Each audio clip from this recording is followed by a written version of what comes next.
Hey folks, it's DIY Guy 123 here. We've got more fun and games with washing machines. This one has, well, it's about 20 years old. It's been doing well for quite a while, but just a couple days ago, we noticed it was leaking on the floor. This is the front cover, and there was a screw in the bottom here, a Phillips screw here, and in that corner. And when you release the two screws, you basically tilt the bottom out, and the top will fall off. So it's very easy to get this cover off. And now you can take a look at what's going on here. So this is literally my first look, and I see water droplets right there on that hose, and I see water droplets all over this entire base, even on the back. So I guess what that does is it tells me it's not leaking down low, or if it is leaking down low, it's spraying. Okay, so it's pretty clear as it's leaking out of there. And why is that? And it didn't do that until the drum was like half full of water. Okay folks, so a little further on the diagnosis. I ran it through a cycle, and what I could see is right up where the light's shining, you can see a drip of water. Right above that is called the tub seal, and I suspect that's faulty. But what was interesting is it did not leak when it was spinning. So when it was spinning and all the water was basically away from the center and washing up on the, against the outer surface of the drum, there was no leak, which further indicates that it's the tub seal. So let's go ahead and, jump in. I can just drag this washer out and get better access to it. Just pulls out like that. There's a bolt up there and another one up there, and then we're going to take this off. And then, okay, so after getting those two 3/8 head screws out that were holding the top on near the front of the machine, they were through these holes, I could lift the top up a little bit and slide it ahead, and that exposed this screw right here. As you can see, it's pretty rusty. I can't get my locking pliers on it. Certainly can't get a socket on it. It's not even round anymore. It's some other shape. And that holds this mechanism here, which connects to that hose. And that hose is connected to the, I don't know what that is there. I guess the fill valve. I'd rather not disturb that. That hose clamp looks a bit rusty. I'd rather not fool around with that. So I'm going to try and get this screw out. And so the way I'm going to do it is use a die grinder now. So I'm going to wear some eye protection and try and cut some flat sides on this thing so that I can get my vice grips on it.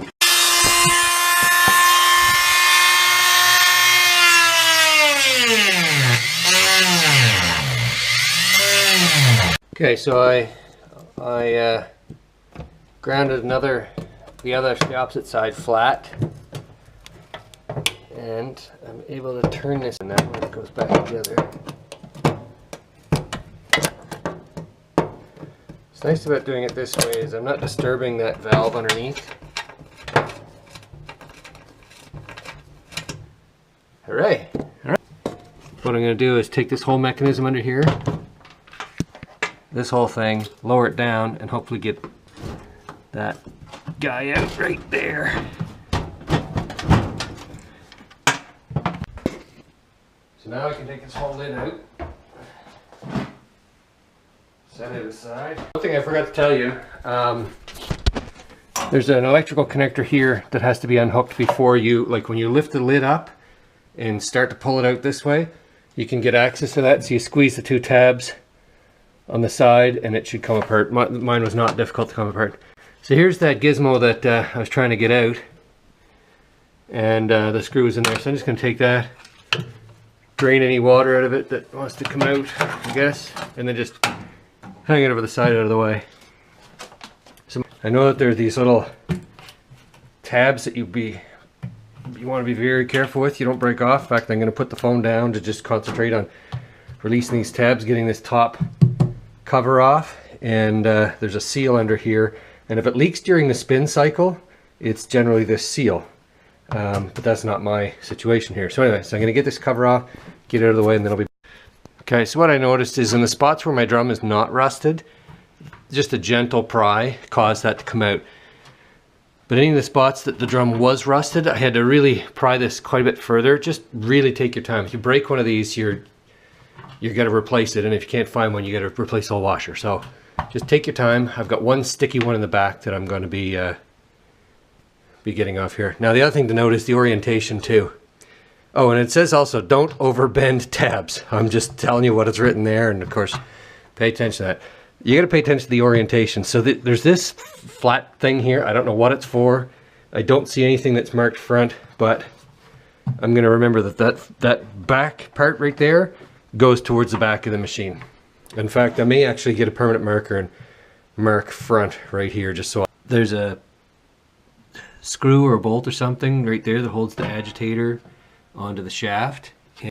Okay, it was actually a lot smaller than I thought. It's just a 1/4 inch screw, so 1/4 inch head on it. Anyway, take that out, and careful you don't drop that on yourself. But that's now out of the way. And now you're looking at this business right here. And I don't know what that is. Looks plugged up with scum though. And this certainly doesn't look very good. I can believe anything related to that is faulty.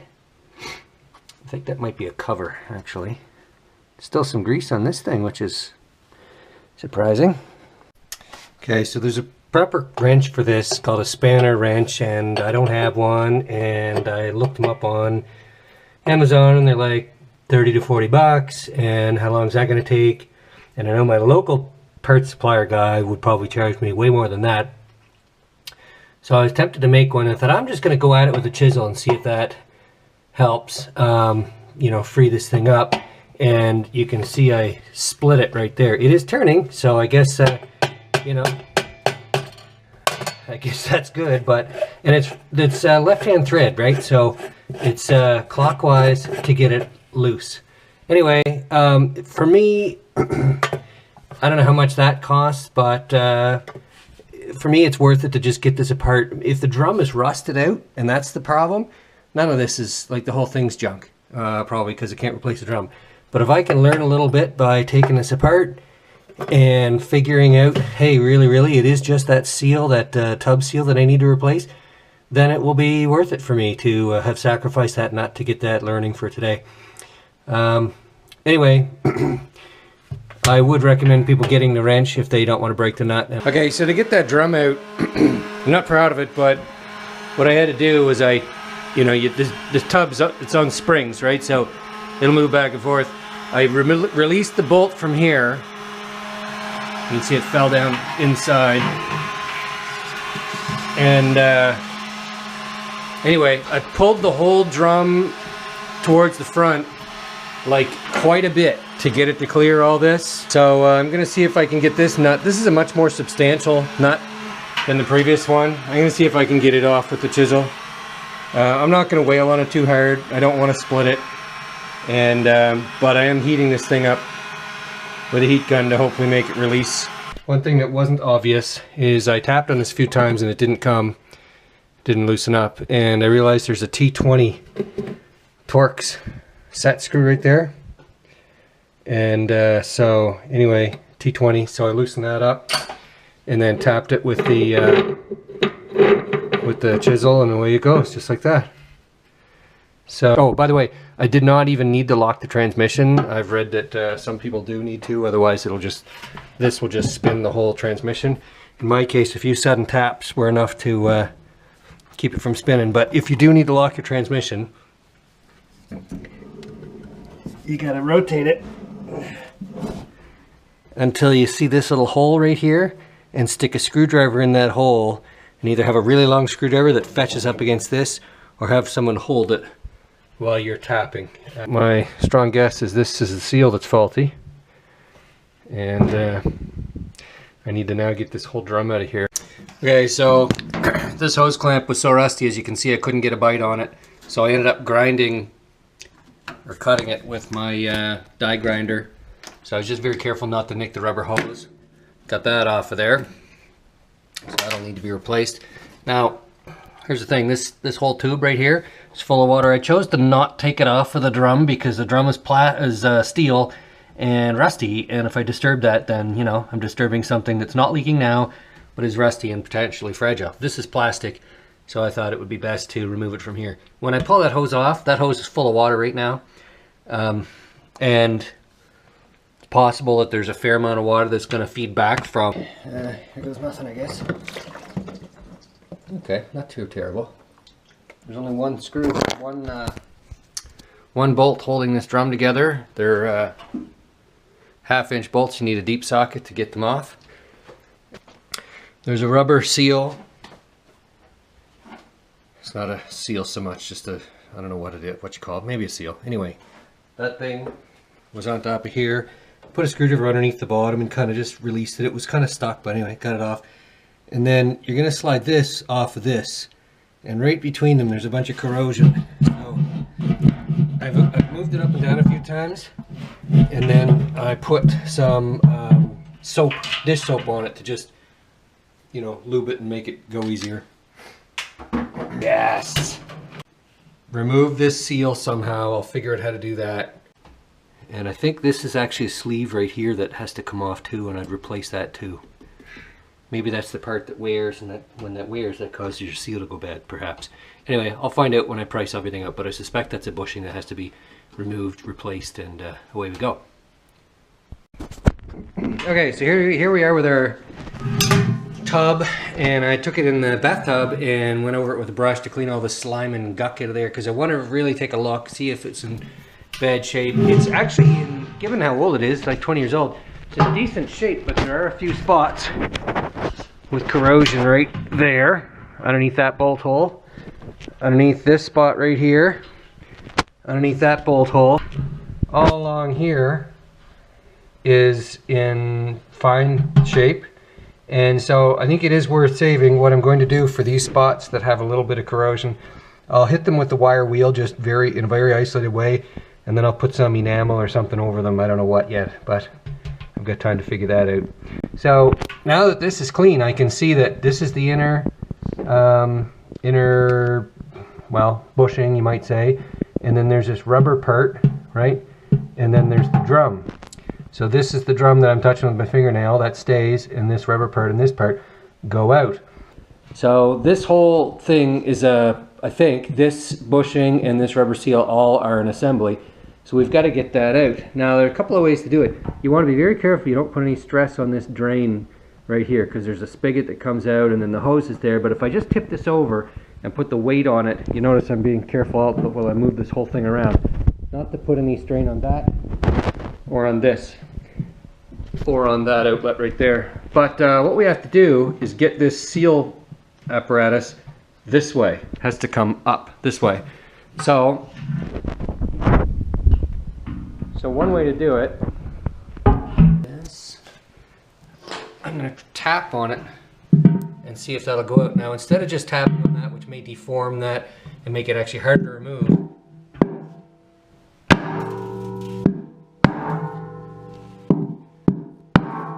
yeah, it's going. I think. Here it is. So now we have removed it. Now here's the drum, and that feels pretty good. Doesn't feel, there's a little burr there, but nothing serious. And here's our seal. So I'm going to inquire on the price of this guy. I'll be taking all this to an appliance repair guy and having him price up the parts for me, and we'll go from there. Okay, well, I'll be back. So here we have our new seal, and I'm going to install it in the drum. Now before I put the seal in the drum, I've taken some very fine sandpaper, 240, and gone around the mating surface from this seal to the drum, but I didn't get carried away. It doesn't actually, the sealing does not occur between here and there. The sealing occurs on the opposite side. So it's not imperative that it's perfectly clean. But anyway, you want to push the new seal down into the drum so that you can't get your finger underneath here anymore, because you don't want any air gap between this and that. So anyway, I'm going to put the, I tried pushing up with my foot, holding the camera. I'm going to try now without. Okay. All right, that's in there. It's in there evenly all the way around. Okay, so all the way around, that's in. All right, so the sealing is going to occur here, and I'll be cleaning that up with a bit of sandpaper too. Not much, just a little bit. Okay, so the next piece of this puzzle is to get this sleeve off of here. Now, I'm going to use some pliers and see if I can get it out, but if your machine's been leaking for a while, pretty much guarantee that this and this are corroded together. Okay, so I used the heat gun, didn't work. Used the angle grinder to score it down here. And once I got it scored, you can see, anyway, I scored down here, and when I took a chisel to try and kind of open it up, it just shattered, went into pieces. Like, here's a piece of it. So anyway, but get the old one off, and there it is, corroded a bit, but it wasn't coming off with heat and pliers. Okay, so I cleaned it up with just a little bit of sandpaper, emery cloth, nothing too serious. It doesn't need to be shiny clean. You really only need to get that sleeve to go down there without any, you know, having to push too hard. And when you get it down, you want to make sure it's down all the way. Or, well, before I went any further, I vacuumed in here. Just, why not? Get the lint and the dirt, rust. There's lots of rust, shale, crap everywhere, junk everywhere. Just vacuum it out. Someday I'm going to have to remove this. And why wouldn't I want to have less debris in there to fall out when I go to put it on a dolly to get it out? So anyway, vacuumed it out. All right, so now I'm at the stage where I'm putting the drum back in, the outer drum, and the kit came with new washers. So with this, get rid of that one. Now I noticed a small amount of corrosion right there. Not going to do much, but just a little bit. So I've just got some basic automotive grease. I'm just going to lube this sleeve up a little bit. And we're ready to put this in. Now, and just to get the maximum life out of that possible, I'm going to put a dab of grease on that. The water pump at the bottom, and there's a hose that comes out of this drum, so my guess is those two things were aligned before. Because we are dealing with seals that the instructions that came with the seal kit do state, make sure you don't put any grease on the seals. I'm going to clean my hands up pretty well before I carry on. And I lubed the sleeve, not the bushings, to keep grease as low in this configuration as possible.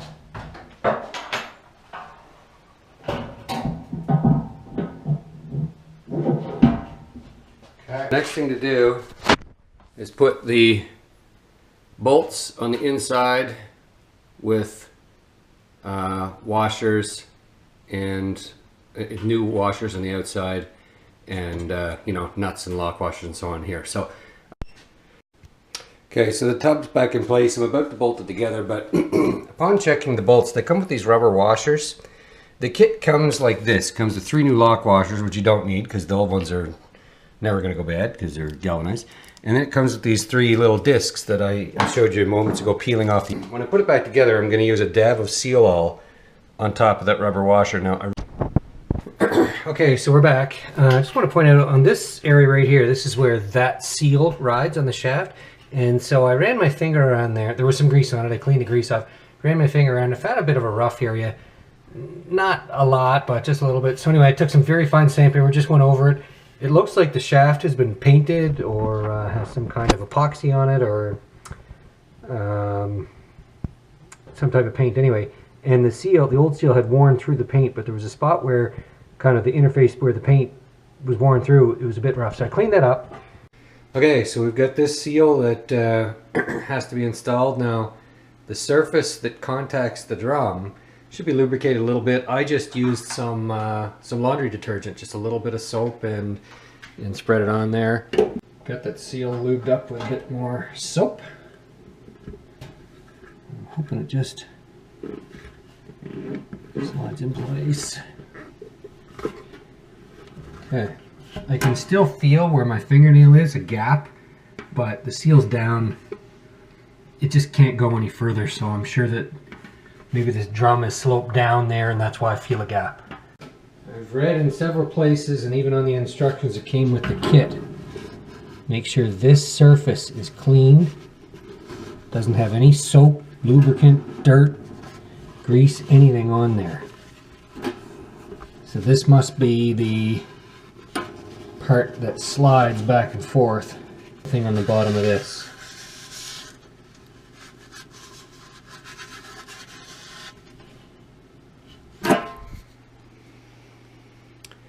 So what happens is, where my fingernails touch right now, that's a harder material, it's not rubber.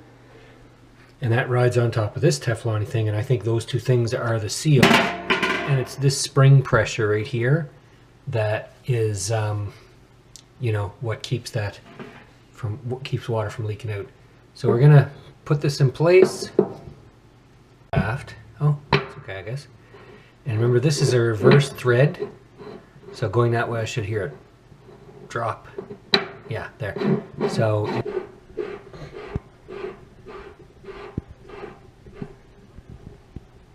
okay, now we don't want that to come loose. Okay, so to install the nut, you need a special kind of a spanner wrench, they call it. They're cheap on Amazon. They're like 13 bucks or so plus shipping, but I don't want to wait for one. So I've traced it out, and what I've done is taken a 1 5/8 socket. That's about the diameter. The inner hole is going to be about 1 5/8, so I've traced that out. And then once I get that cut out, I will cut notches out so that they'll fit in these little grooves. I'm going to use my Miller Spectrum 875. Not everybody has access to one of these, I realize that. And but pretty handy tool, so I'm going to cut that out. And you know, if you don't have access to one of these and you know you're doing a washer repair after watching my video, now you'll source that wrench before you actually take your washer apart. Like, use it in a leaky state for a couple days, catching the water or whatever, until you can order that wrench off of Amazon. Okay, so here we are 20 minutes later, and I'll admit my tool that I've just made is not as fancy as the factory manufactured tool, but functionally it'll be perfect. So you notice, let's put this down. Turned out it was a scrap piece of steel, and I'm, you know, totally happy with the progress, or with the result. I went around the whole perimeter with a grinder to take any sharp, really sharp edges. It's still got some pokey parts, but really sharp edges off, because I don't want to nick the porcelain paint stuff on the inside of either of the drums. So there we go. So don't tell a DIY guy that he can't do something. Okay, there we are. So I went out and cut the extra teeth off, and you don't need to pound on this with a big sledgehammer, but you'll just see what I'm doing here. I'm not getting carried away, just with a few taps. I got my knee up against the drum to keep it from moving.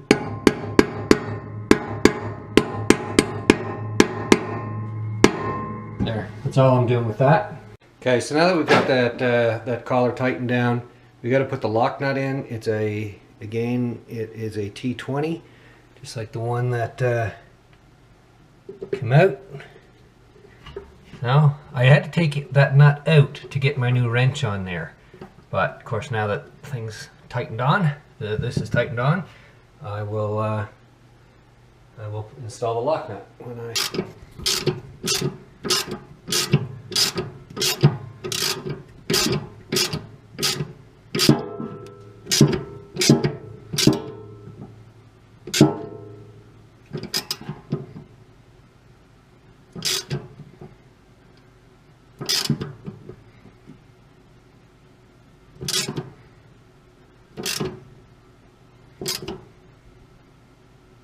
There.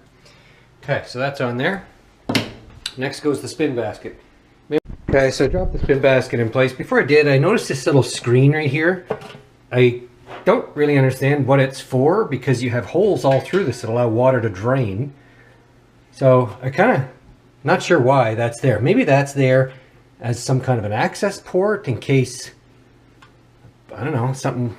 I don't know what that's there for. If anybody knows why that is, please post in the comments.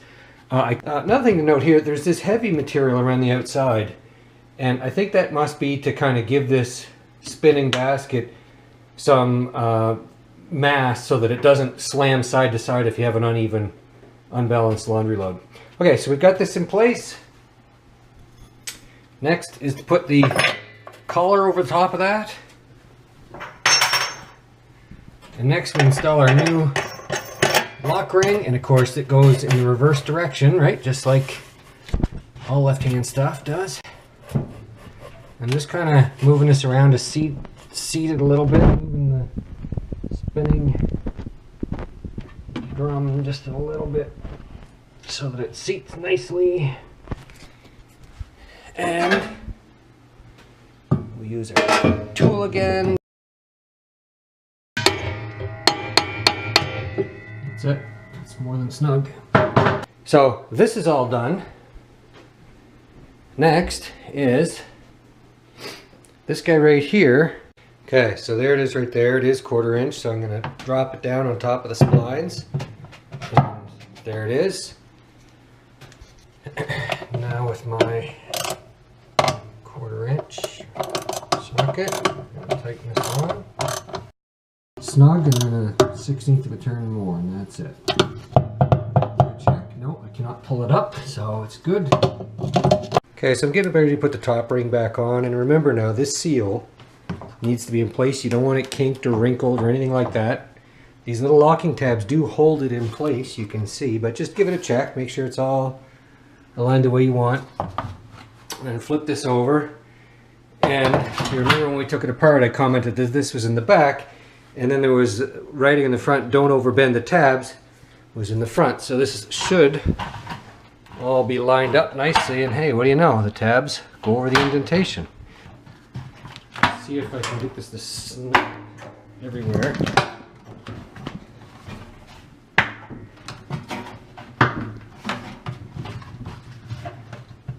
That gasket really is like a foam. It's not really a rubber, so it compresses super easy. So there, that's it. I just pushed it all down and good to go. I'll give it a tug to make sure it doesn't come up, but it's not coming up anywhere. And I run my hand over all the tabs to make sure they're down. Okay, so I got to reinstall whatever that thingamajig is back there. So to do that, you see there's a spot right here that had to be fed up and over. So I've done that. And then, let's see if I can get this like this for you. And there's a tab here. The tab has to kind of go into its little spot. And while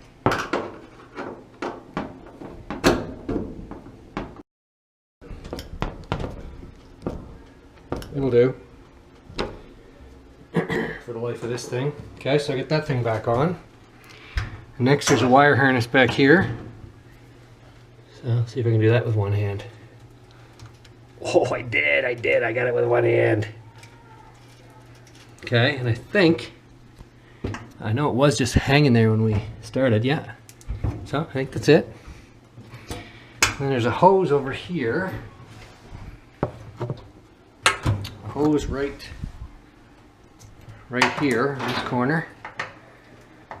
And it wasn't clamped on, it just did that. That's made me feel kind of not great about it, but that's what it did.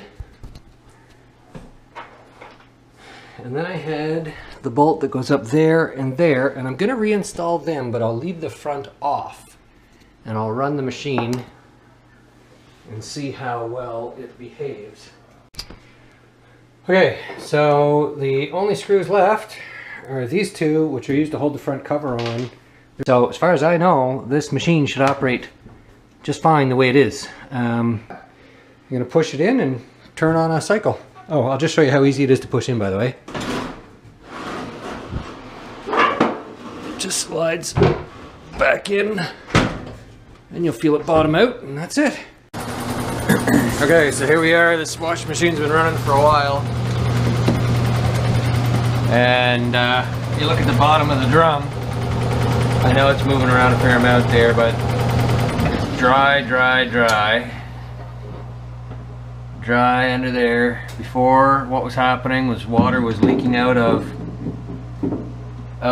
between here and that rubber seal.